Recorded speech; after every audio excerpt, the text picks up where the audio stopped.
Hi everyone. So I've got a lot of feedback that the 4 to 5 minute clips are very helpful to give people like a bite-sized dose of Chassidus. So I'm learning a mimer right now, and I figure I'll share it in short clips as I'm going through it. So it's from the year Mem Dalet, and the name of the mimer is Belayla Hahu. It's based on the pasuk in the Megillah where Achashverosh awakes from his sleep. Something's disturbing him, and then that's when they open the Chronicles and they realize that he never thanked Mordechai for saving his life. Okay?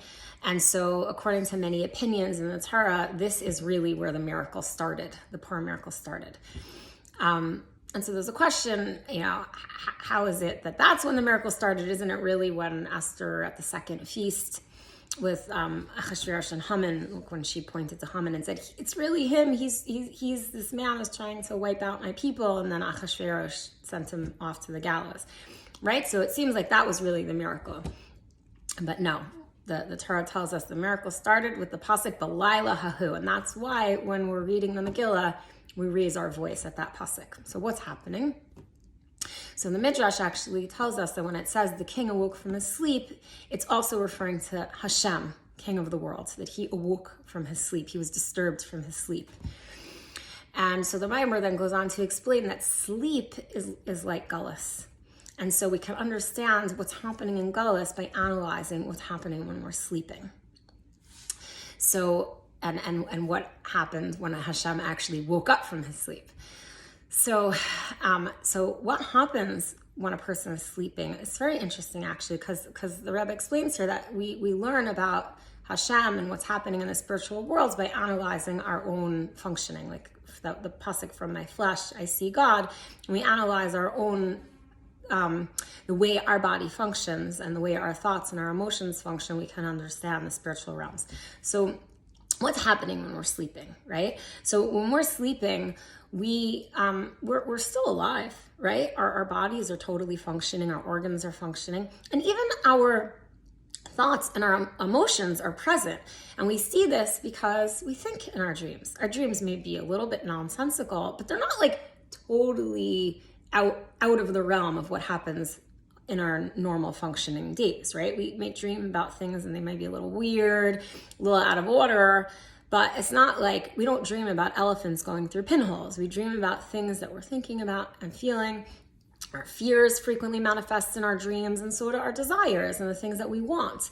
And if a person is on a really high spiritual level, they'll even dream about insights to Torah, which is amazing, right? And actually, the Tanya says that a person can actually analyze what level they're holding on by what their dreams are about, which is a whole other conversation. But right? So this mimer of the Rebbe is based on a mimer of the Frierdiker Rebbe. So then the Frierdiker Rebbe asks the question, so then what is the difference between being awake and being asleep? And so the Frierdiker Rebbe explains, because when we are awake, there's a hierarchy to things, right? It's not like there's no rhyme or reason or order to things. There's a hierarchy. So a Jew, what's the hierarchy of our day? We know that we start our day with Moda'ani, we wash Negovasser, we say morning brachas, we daven, right? And then throughout our day, we try to incorporate Hashem throughout all of our mundane affairs, right? So there's an order. We understand there's a hierarchy to things.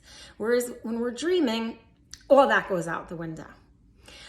And so the Rebbe explains, and this is such an amazing idea. I've heard it before, but I never really understood it the way I do now. So what's Hashem sleeping? What's Gullus?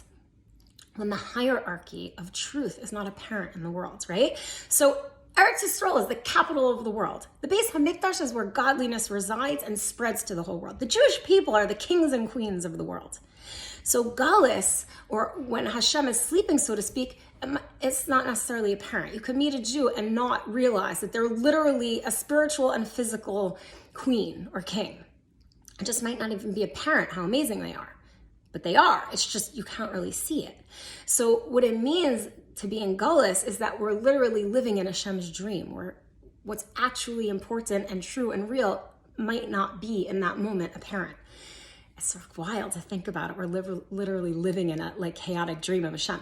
But then now the Rebbe goes on to explain, the next part of the Mimer is going to explain what's the advantage of that.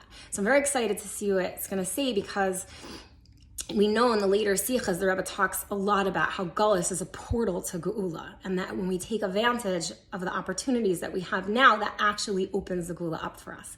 So stay tuned, and we'll learn about it together.